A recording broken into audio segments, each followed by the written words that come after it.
the population policy has been divided into 6 main thematic areas that we looked at broadly.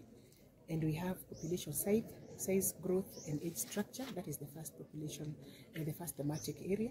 Then we have fertility. Then the third one, we have morbidity and mortality.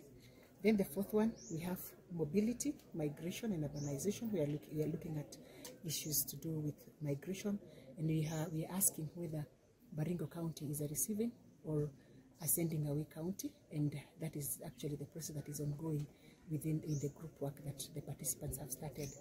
The fifth thematic area is on population, human settlement, environment, and disaster, and we are looking at the environment issues that are affecting Baringo County. And I want to state that in each and every thematic area, we have highlighted the policy issues that are there, the concerns that are there, and then we also give a brief of maybe the population measures. For Baringo County, the population is growing. It's well above 660 people, up above the previous census, and the growth rate is at 3.3, higher than the national at 2.2. That means this population can triple within a very short period of time. If you look at the key indicators that we demographers look at to see how the situation of population is, like the average number of children women are having, what we call the total fertility rate, is higher than the national at 4.4. If you look at the teenage pregnancy again, it's higher than national at 21.3, which is at 20.3 rather, which is, and Baringo is among the top 10 leading in teenage pregnancies, which is not a good situation. If you look at child mortality again, we are not okay in Baringo. It's high at 55 per 1,000, higher than the national one that is 41 per 1,000. So really these issues, they need to be discussed.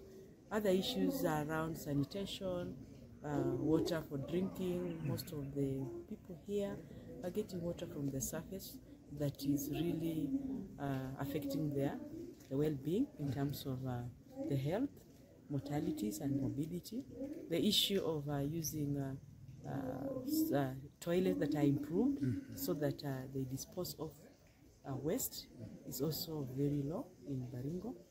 What contributes to such a scenario that the places that are deemed to be a bit difficult or hardships tend to have such a high population? What could be the factor that tend to have such a number going up? Population growth rate, if you look at one thing is about education. Right. When these girls get married early, you see we are talking about teenage pregnancies.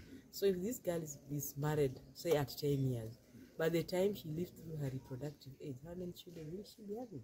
Very many myth and misconception about family planning. You know, there are told many myths that need to be demystified. The issue of poverty, the issue of male are not really being involved in decision making. You know, this is a patriarchal society, and when men decide that you must have 10 children, you know, women have no say. We talk of equitable distribution of resources. Yes. So the idea that one man, 1 shilling, I know that's where you're headed. Yes. Yes. Us as demographers, it speaks much about the same. That one is a bit misguided. Yes. And we are reaching out to our policymakers so that they understand this. Not every the same size cannot fit all, even at household level. What a requirement of a father of the household is not the same as at the kid. So we are talking of equity in terms of even resource distribution, so that you don't make our women panic. Even our politicians, they panic telling the women to give birth. Wafanye nini wapate pesa mingi. And even those counties where the revenue goes a lot, it's not used for development. It's used for recurrent expenditure. That linkage bit of it is not well understood. Yeah, so let them not really. If a woman is having almost 5 children, you know, when you tell her to give birth to many children, again we are her life again. She's likely to suffer from maternal what? Maternal death. GM is still high in Baringo also, and it's a concern because it has a direct implication on the well-being of these women. These women who have been circumcised, some of them die, they bleed to death. Some of them, when during childbirth, they get a lot of complication, and it has a bearing to what you call maternal death among